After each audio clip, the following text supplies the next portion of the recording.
Hi there! This video is a short recap of Module 2 of the course on Security Studies. I will briefly mention what we've learned so far, and I will take a look at what lies ahead of us. Alright, so far we explored the following things. First of all, we identified the concepts of safety and security.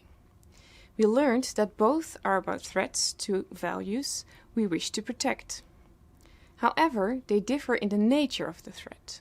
To be more precise, safety issues are caused by non-intentional and accidental threats. Security issues, on the other hand, are caused by intentional actions and human behaviors.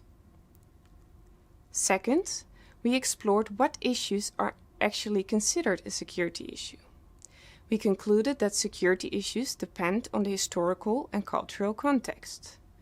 And we learned that what we considered values to be protected from harm changes throughout history, varies across cultures, is related to our level of control, and is affected by the context in which we operate. Third, we took a closer look at the concept of risk.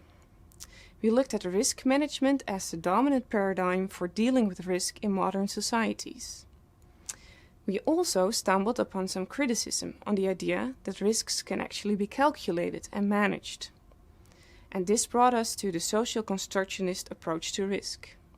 The latter centers around the idea that risks are always defined by various actors with their own interests and worldviews.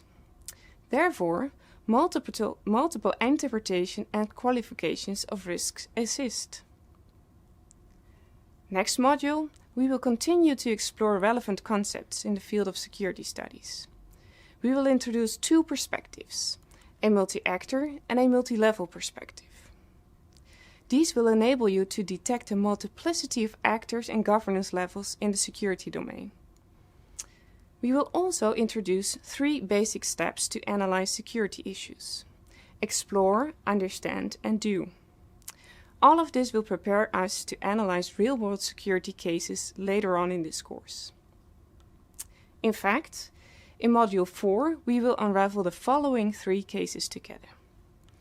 The sinking of the Russian submarine Kursk in the year 2000, this we consider a safety case. The Boston bombings in the United States in 2013, which we consider an example of a security case. And a gas leak in a pesticide plant in Bhopal in India in 1984. This case has both safety and security elements. In order to get fully equipped to analyze these real-life security challenges, we need to continue exploring relevant concepts in the field of security studies. Nevertheless, we do feel it is important to provide you with a dose of reality at this stage already. We can suspect that some of you cannot wait to find out more about actual security cases. Therefore, we recommend the Seconds from Disaster documentary on Hurricane Katrina. This natural disaster, which occurred in 2005, took lives of thousands of people and led to billions of dollars in property damage. The documentary shows you a detailed timeline of events. And while doing so, it touches upon various topics in security studies that we identified in earlier videos. For example, what are the causes of this disaster? Would you label these as non-intentional failures or intentional actions?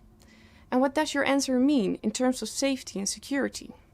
Is the Katrina disaster a safety or a security case, or maybe both? We invite you to keep these questions in mind while watching the documentary. Consider it a take-home exercise in applying the knowledge you gained so far to a real-life disaster. A link to the video will be provided on the course page.